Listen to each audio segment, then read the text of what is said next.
Hello and welcome back to the Healthy Entrepreneur Club podcast. My name is Freddie and today I thought we'd do a very different setup of the podcast. So obviously we've done this rebrand to turn the Into the Desert podcast into the Healthy Entrepreneur Club podcast.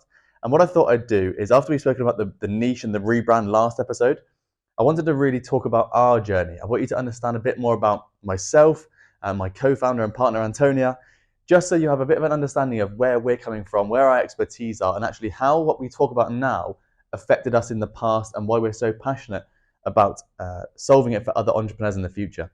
So I'm sat on the sofa, I've got a cup of coffee, and I thought we'd go through it and sort of talk you through at least my background, and I'll try and integrate a bit of Antonia's background in there as well. I'm sure she'll come onto a future episode. So it all started, obviously I'm from the UK, so we're from a small town about 100 miles west of London, very, very countryside-esque, a lot of greenery very near to the old city of Bath or Stonehenge. And my parents both worked government jobs, so I was not too familiar with the term entrepreneurship. A lot of people in my family, uncles, aunts, great uncles, relatives, they had businesses, but for me, it was just still a job. I was never aware of what they were actually doing. My parents worked these jobs, so it was 9 to 5, they were doing shift work when I was younger. So I was never really aware of an opportunity other than, get a job and sort of work your way up the ladder. So small town, countryside of England, not so aware of entrepreneurship and just sort of going through the normal path.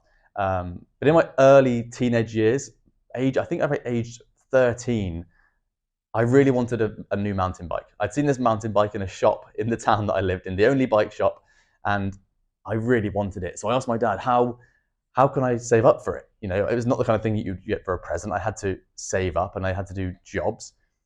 But I knew that my dad wasn't going to give me enough money if I was going to, mow his lawn or wash his car. So I had to go and ask other people. And this was my first venture into entrepreneurship. And I called it Great Gardens. What a fantastic business name. So I printed these flyers off the computer where you had to do the dial-up, and it made the funny noise, and you had to make sure your mum didn't go on the phone because it would ruin the internet connection. I printed these flyers, gave it to everyone on our road, and I managed to get a few jobs out of it. So I was mowing grass, I was washing cars, a bit of babysitting. It was Great Gardens, but obviously people were very aware that I needed the money, and I was happy to do whatever odd jobs they had. I remember the first job was I washed a car for £2, but it took me something like an hour and a half because the guy really wanted a great job, which is perfect. It's what I wanted, Great Gardens, right? Great jobs. And so after that, it was my first sort of foray into entrepreneurship, and I realized that you can't just do a job for nothing. You've got to make sure you're giving the value to the customer, but also you are getting paid enough for it. So I quickly learned that I needed to charge a little bit more for my services. My next business was a few years later. I was probably 16 or 17. These businesses, they were pretty short-lived. They were very much a means to an end. There was no big vision in them. But it was where I was learning entrepreneurship. I was making these mistakes and learning from them. My second one was a t-shirt business. I think everyone, when they're young, thinks about a t-shirt business. It might blow up and become the next Gymshark or whatever. And this business, I got some nice t-shirts done, some really cool designs. My brother is really creative. He's so good at drawing, and he's now an architect. So you can see he literally used his skills to really get into a great industry. So I asked him to bring my vision to life on his computer, and he'd be able to create these amazing designs. At the time, ASOS Marketplace, so ASOS is a humongous sort of fast fashion brand in the UK, but it's also global.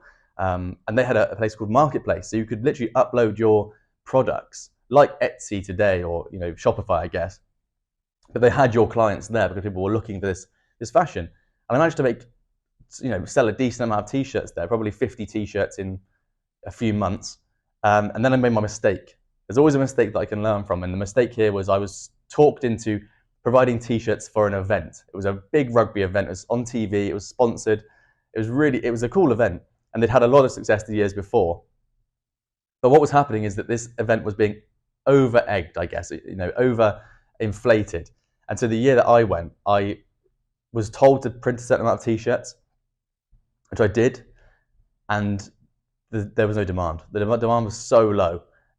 So we sold 30, 40 t-shirts there. We ended up buying nightclub entry tickets to add to our t-shirt. So you get a nightclub entry ticket and your t-shirt, and that was our sort of way to sell them, because there was just no demand for anything at that event. It had changed very much from the years before.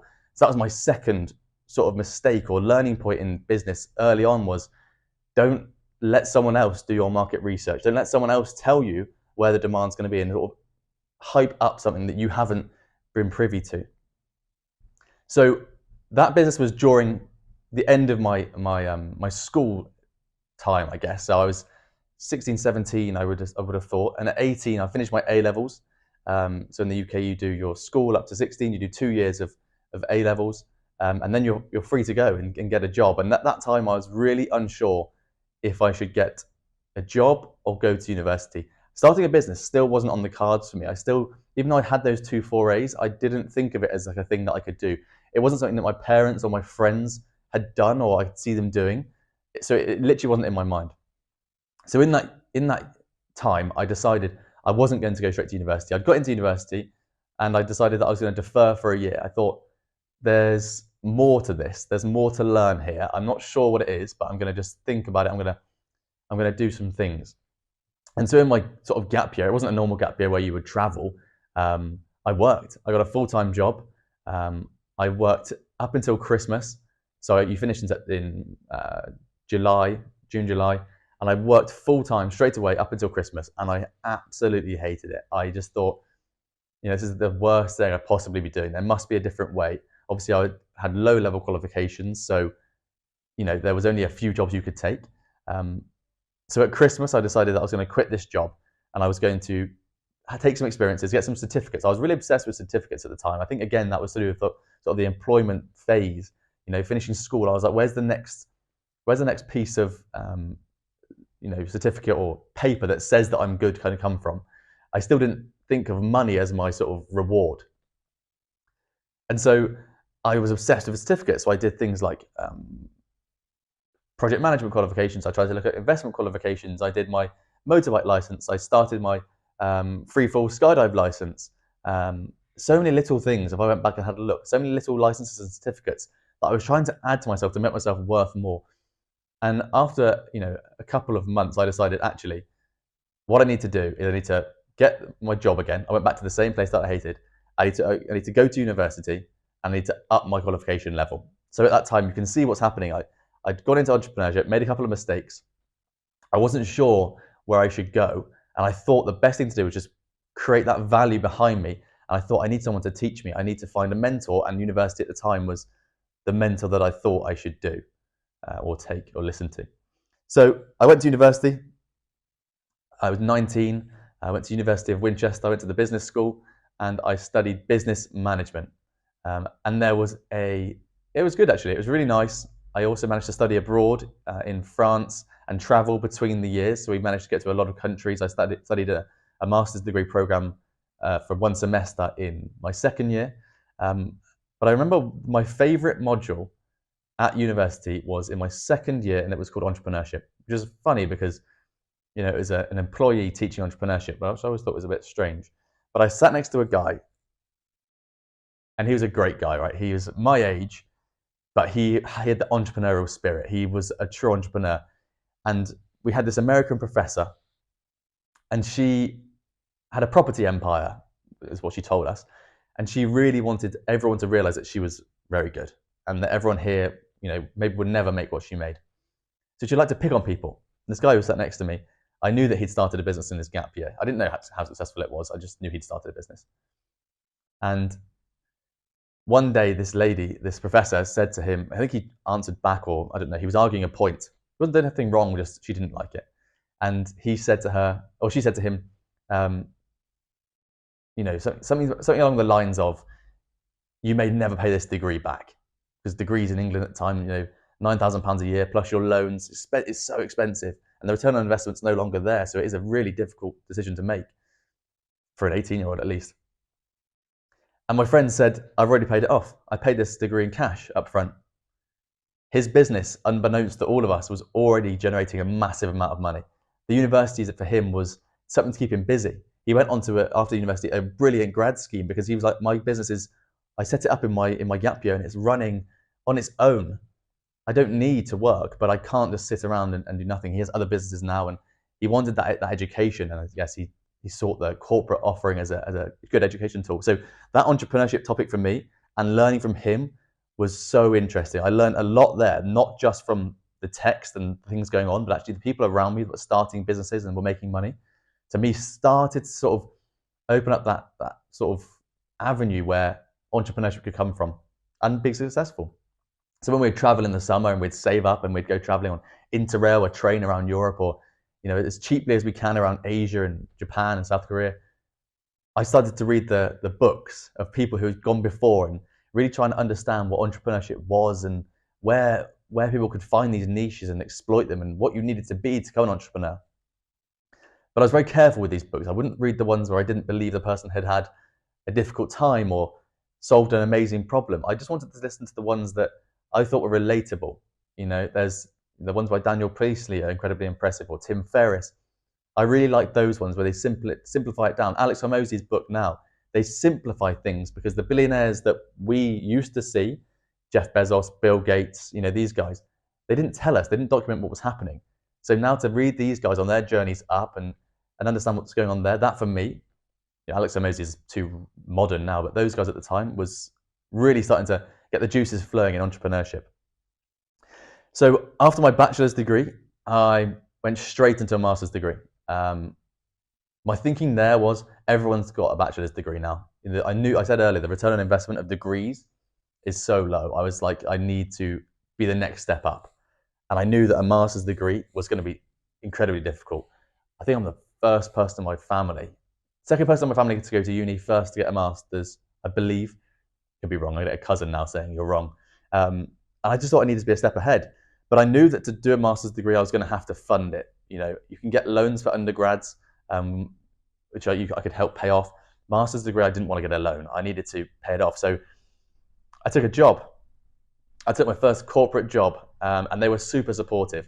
So this job was a large hospitality company.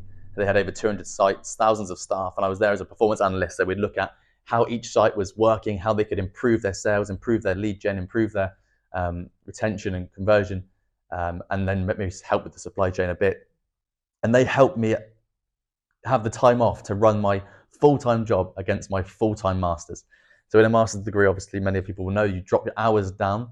So you go to uni less, but you have to obviously write more and think more and write more essays. So that year was incredibly hard for me. I've written many LinkedIn posts and different things about this. This is probably the hardest year in terms of outright work that I've had to do. So I would work from 8 till 5 at a corporate job. I would then drive an hour and a half to uni and sit at uni from, I don't know, 6:30, 7 till 9:30, 10, get back at 11:30. That was Monday and Tuesday. Then it would be all day on a Saturday as well. So that was 18 months, I think a year to 18 months, running that job. I was getting promoted at the same time at work. So I was working harder and harder to try and achieve new targets, meet new people and expand what was going on, whilst also trying to get this master's degree. And then they were putting the job was putting more qualifications on the table for me that I was having to achieve. And the uni was like, you need to get this project management qualification, you need to get this qualification to try and bolster up what you're doing. So I was very much in a whirlwind of qualifications, certifications, qualifications. You need this, you need that. I was so wrapped up in that for that year. And during that year, Antonio and I also decided that we were going to get the property ladder. So we were 22 or 23, and we had managed to save up just enough to get the base mortgage. So we could get a small mortgage based on our savings and go and buy a house. We thought, again, this is the classic technique, right? So we're being told by our parents and the institutions that you get a job, you get qualified, you get a house. You live in that house, you pay it off, you retire. That was the process. But whilst we're going through this and our entrepreneurial juices are flowing, Antonia's studying a creative job. She studied interior design or textile design, and she's also understanding that everyone's from her degree is going to get their own jobs. So mine was more, you go into a corporate life. Not jobs. Mine, you go to corporate life. Her peers very much were going to start their own businesses. They were learning skills to start a business. I was learning skills to run a big business, which is why I always say, for me, it's easier to point the finger and to help people with larger businesses than startups, because that's what I've studied, that's what I've been in, that's where my experience is. Which is bizarre for someone who's relatively young, right? Because usually you need experience or age or time, but actually experience is exposure to the problems that other people haven't seen. It's not necessarily age or time. Anyway, so we went to get our first house. So we had to get a house. We went to Bath again, so the biggest city near us. We bought this house and we moved in. And as soon as we were in that house, we started to realize that we shouldn't be living in this house. This should be making us money. It's the biggest thing we've ever bought. Why would we live in this house without it making us money? So we had no money because we obviously paying for my master's, got these jobs, but they're obviously low paid. You're low on the ladder of corporate life, so they make you work as hard as possible. We managed to get this house together, but we had no money left, so we decided to get a lodger. So we rented out our spare room. It was a 2-bed house. Rented out our spare room to a master's student who was going to the University of Bath. And actually, what was really interesting is that she had her own business alongside what she was studying. She was studying ceramics and pottery and that kind of thing.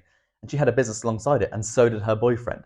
So whenever he would come and visit and they would talk about business, it was sort of instilling, again, you can see this trajectory where we're going, wow, okay, so you don't have to go and get in your car and drive to work and sit there all day and be told what to do. You can go to a cafe and you can do your own thing. You're your own boss. And I think that's the first thing that we wanted, to become our own boss. That was really powerful for us. So we had our house. It was paying for itself because of our lodger with a small profit. And with that profit, we decided to renovate it. We had to buy a house that was pretty run down because obviously that's how you get houses. That's the cheapest house. We were pretty young. It's all we could afford. Antonio was an interior designer. My background very much in sort of performance analysis, so spreadsheets, making things work better, finding problems, solving them. So we were like, let's make this house worth more money. That seems like a no-brainer. So Antonio would design it, and I would put out a sort of a model of what are the houses on the street or in the area worth, the best ones, and what would ours be worth, and what's the profit margin we could make on this. So if you're going to put a house up by 100 grand, you don't want to spend 100 grand on it because you're going to have no profit. So I was like, how much should we spend to make it the best one on the street, but also leave us with enough to put into another house or do whatever we want to do? And so I was able to work this out through this model that I'd built and this spreadsheet that I had. And I gave Antonia a budget of what she could design, and she's incredible at bringing value to places, which is why one of the businesses that we have now does exactly that. And so we made this change, and this lodger was helping us pay for it, and we had these corporate jobs as well, and we managed to turn this house around. And when we decided to sell it, it was a really nice profit. It was a fantastic profit, especially for 24-year-olds, and that was when we were like, right, there's a way to make money away from jobs. And I think this journey, and now I'm talking back to you about it, becomes more and more obvious. During that time in that first house, I also changed jobs. So my first corporate job, obviously I was outgrowing it. The business was large, but it wasn't on the stock exchange. And I really wanted to go to a big company. I don't know why. I think, again, the influence from other people, from family members saying, you could probably go to a FTSE 100 company or a Fortune 500 company and go somewhere where you're going to get share options and this and that and Google offices. Wow, aren't they amazing? And I was really falling into that trap. So I applied for a lot of jobs, but the one I wanted was the UK's largest investment broker. This is a massive company. This is one of the most highly valued companies in the UK. And they had this scheme where there was 500 applicants, 500 people, and I had to go to day after day of interviews, of tests, of group work, and they'll try and see who's doing what. And I managed to get down to the last two. So from 500 down to the last two. People were flying down from the north of England. They were flying over from different countries here, and I was driving half an hour down the road to this headquarters. Incredible offices, multiple billion-pound company, huge company. And I got down to the last two, and I blew it. And I never. This is probably one of the best things that have happened to me. But I blew that final interview. It wasn't with the CEO. It was with the COO and the CFO and head of accounting. And what they would do is they'd walk you through this humongous building with thousands of incredibly important people there. And they'd walk you through to this glass office they had in the center of this atrium where everyone's working around these open offices. Glass office where everyone could see you. No one's looking, but obviously you think they are. I've sat on this table, I've answered all these questions. It's going really nicely, it's broken the ice, I'm not nervous. And one of the guys who'd been very quiet, who was sat next to me, he'd been probing actually for a while about my undergrad thesis, which is about employee retention in low-paid workforces, which I found so interesting. We got really deep into that, and they were loving, the detail that I got into and the research, primary research.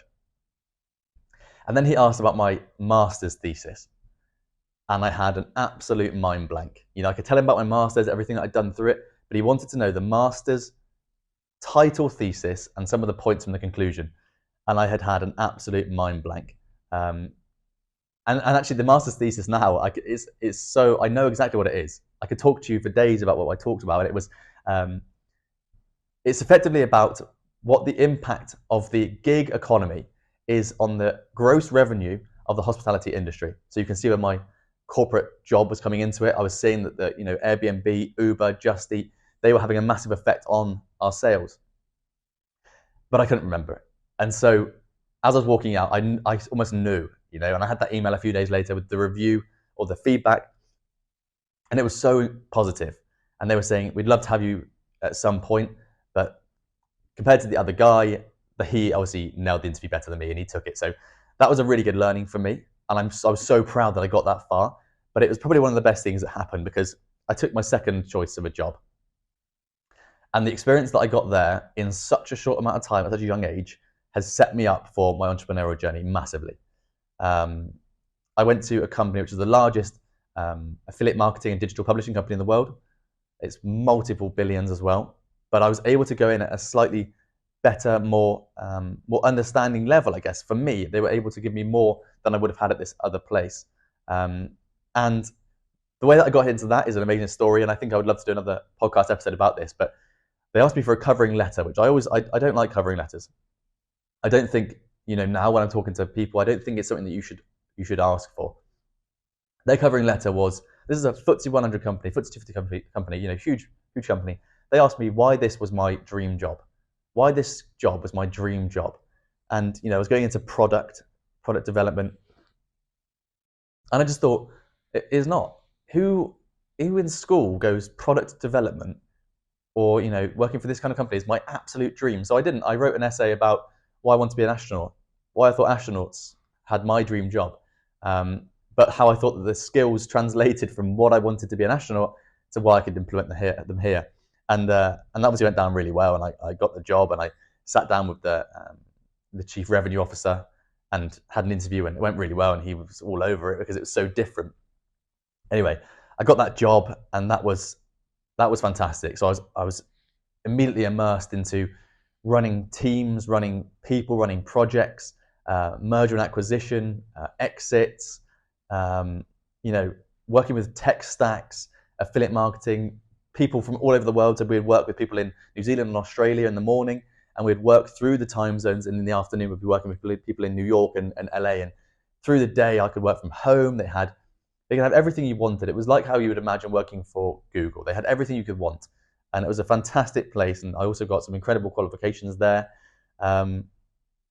Alongside, we had also then moved into our second property, and we were developing that on the side. So we very much had a property business going on at the same time as I was climbing up the corporate ladder and having this incredible experiences with people that were so much younger than my first corporate job. They were, only a few years older than me, running massive budgets. And for me, that was inspiring. I knew that there was something you could do at my age. It wasn't something that I was going to wait until I was 50 to achieve. So we had the property development business alongside this. We had corporate experience. Antonia she was at an award-winning interior design firm. She was working with massive private clients as well as corporate clients. And we really just were happy at ticking along. We had our creative brains working away in the time off from work because we were doing our development stuff. We're working out which properties we should buy, which ones we should move on from. And as a part of that, we started Studio New. So Studio New started off purely as an interior design firm to help develop property, right? So what we were doing was we were able to use the budget that we'd worked out to create an incredible environment that was changing the value of property. But what we noticed actually was that through the burnout that we had suffered through our jobs and putting all this stress on us at an early age, the environment, once it was created, would completely relax us. And people, even friends, would come over and say, wow, I just could sit here all day and I could see why the value's gone up. And we never had a question from potential buyers. They would come in and go, yes, I'll give you the asking price, because the zones we were able to select and create were so obviously beautiful and had such an impact on well-being. And so Studio New then went out and was able to do that for other people, for companies, for private clients. Around the world, we had virtual design as well. And so we had all these things going on. We had we had Studio New, property development, we had our 2 corporate jobs, and then we had a life-changing event. So this is in 2022. We were going across from our place a few miles down the road. I was going to sign some papers to become a trustee of a charity. And we were in a car crash. Someone came around the corner of this blind corner in I think a 40-mile-an-hour road. Yeah, 40-mile-an-hour road. We were doing less than 40, so we just pulled out of a junction. And they came around the corner on the wrong side of the road and hit us head on. And so we flipped upside down. We're in a ditch. Antonia's, bleeding upside down. Cars filling with smoke. We're in a ditch, so the doors wouldn't open because the ditch sort of was in a V shape around the car. But I managed to kick one of the back doors open and drag Antonia out up over this 6-foot fence. And there was no real damage to us. The real damage was, Antonia had a lot of blood all over her. We were bruised and, had a few issues. We had to go to the doctors and stuff. But the main long-lasting effect was with our mental well-being. So the scarcity effect of, wow, that was so close. The paramedics and the fire crews to come and cut out the car and the police, they couldn't believe that we'd walked through that. We were alive. We'd walked past the other person in the other car who was fine. And they were saying, who was in the car that went upside down? And I said, it was me. And they were all shocked that we were alive from that. And it's one of those things that, you can get emotional talking about because it was so close. If we'd been going slightly faster or he'd come around the corner slightly later, we'd have hit a tree and or a fence or a pole. And so it was a tremendously eye-opening experience for both of us. And actually we went back to our house after that to go and get some clothes because we were all covered in blood and we were going to go stay with family because we were so shaken. And our dog was there. He was supposed to be in the car, but we'd left him behind. Our laptops were open. We still had the radio on. It was like a time warp. It was literally, we had left that house, and if we had died, someone would have come and discovered that house exactly how we left it. Really eye-opening for us, an incredibly powerful, sort of mind-changing event. So, 3 months later, we moved to Dubai. In the 2 weeks off after the accident, we were like, we couldn't sleep. We were having a lot of help in those 2 weeks off. We literally had a sort of an epiphany that we need to do something different. We had all this experience, all this journey. We had done so much at such a young age, seen so much that we wanted to go and do something else, have an adventure. And so we took Studio New. We had the property company. We had a few projects ongoing, but we let them finish on their own. We had people help manage it for us. We moved to Dubai. In Dubai, we launched Studio New very much as a consulting company for indoor environments. So the company now, if you're interested or if you haven't heard about it before, is able to answer your indoor questions. So we're science-backed. We have psychologists, we have coaches, we have partnerships with universities, and obviously we do our own research as well to make sure this all is science-based. We can answer your questions like, how can I sleep better? How can I make my team be more productive? How can I make my customers buy more when they're in my shop or my cafe? And we can come in and we don't necessarily need to design it for you. We can design a package or a design or both, or even just the consulting, and we can answer all of those questions with these blueprints that we have. And that's where we've gone from in Dubai. I've also been able to do a lot of consulting. So obviously through the experience that I had in these corporate companies, as well as property development, we can go through things like growth strategies, people management. A lot of investment and exit strategy actually is a massively important thing because we have masterminds and groups and different things we can do with people to say, this is how you increase the value of a business before you sell it. This is how you take on investment. This is how you prepare for investment. This is how you grow your business from here to here. Or, indeed, how can you change your business strategy to make you go from X amount to X amount? How can you even globally expand? We've got all of this information from this incredible experience that we've come up with through this corporate experience, but also our own businesses. And so that leads me to 2023, when we started the Healthy Entrepreneur Club and the Healthy Entrepreneur Club podcast that you're listening to now. And over this time, you can hear our journey you can almost hear our thought process as we're going through. A life-changing events made us understand that entrepreneurship for us is the way to go. There's so much more leeway for us to expand our own knowledge and to create and solve problems. But our time over the last 18 months working with hundreds of entrepreneurs, being around entrepreneurs rather than employees, we've really come across this problem, that entrepreneurs are not being looked after. They are burning out at a humongous rate. So 95% of startups fail in the first year. 60% of that is because of burnout. That 5% that does get past the first year, 80% of those will fail in the next 5 years. Again, a high percentage due to burnout. And that's not even talking about loneliness. It is incredibly lonely as an entrepreneur. And you'll see one of the events that we've put on recently. As soon as entrepreneurs come together, especially in an environment like ours where we say, maybe it's slightly more expensive than other places, but we've vetted the entrepreneurs to come in. They are incredible entrepreneurs. They're not going to pitch you anything. It's a no pitch zone. There's no business cards. It's let's come in and let's discuss our business, our innovations, what we're doing, how we've done that, how we've partnered together, whilst also talking about well-being and health and how, people in our circle have actually, they've worked less, spent more time with their family, and they've said they've doubled their revenue in the last year. It's incredibly powerful. And for us, that is our true mission. My passion is people. I say it everywhere I go. My passion is people, because I don't want anyone to have to ask, what if? I think if you look back at my career, I quite often say to myself, what if? What if earlier on someone had pushed me to be an entrepreneur earlier? What if someone had maybe trained harder when I was playing rugby at school or university? What could I have done there?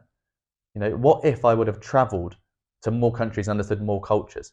I don't want people to have those what ifs.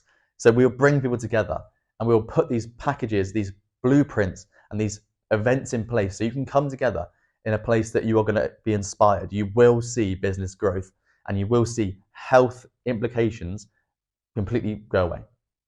You look at the people that are doing super well in this world.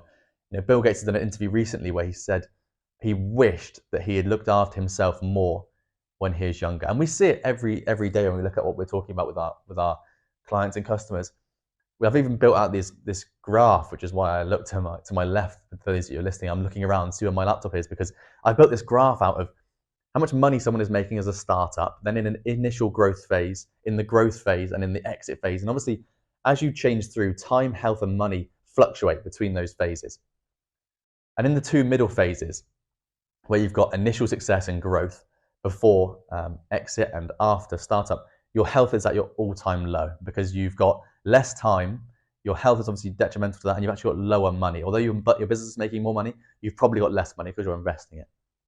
And depending on how long that time is, from initial success to the end of the growth phase when you're looking at exit, that implication on your health is something that you can't get back. And that's what Bill Gates is talking about. He's literally saying, if I'd looked after myself when the business was growing, I wouldn't have these health implications now. I would have more friends. I'd be able to do more with my life now. And that's where the Healthy Entrepreneur Club comes in. There is absolutely a way to look after your health. Antonio and I have done CrossFit for 4 or 5 years now. Before that, we did gym. But for us, it was just about being accountable to our health, looking after ourselves every day, because health is directly related to wealth. If you look after yourself, you'll look after your mind in particular, your business will grow and you'll be around people that are doing the same thing. Exactly like the Healthy Entrepreneur Club. People are there because they are looking after themselves. Their business then has the benefits, and then they have the benefits of working with all of you guys. So that is a bit of an overview of where we have come from the start to the finish. I'm sure I've missed out a load of stuff in there, but I just thought I'd give you an overview of our journey. We have to do another one of these with Antonia and explain her journey. But for me, I just wanted to let you guys know where we've come from, what we're doing, and why this is so important to us and how it's impacted our lives, how health has been the fundamental changing point from the corporate life of just burning out and trying to start a business to where we are today in Dubai, doing what we're doing. Health along the way has been that steady, accountable partner to us. And I think people that aren't looking after their health, you can tell in their business, because it's not the same sort of business as one that has got exponential growth. So, that's our sort of sofa session for today. So thank you for listening, and I hope to see you again soon.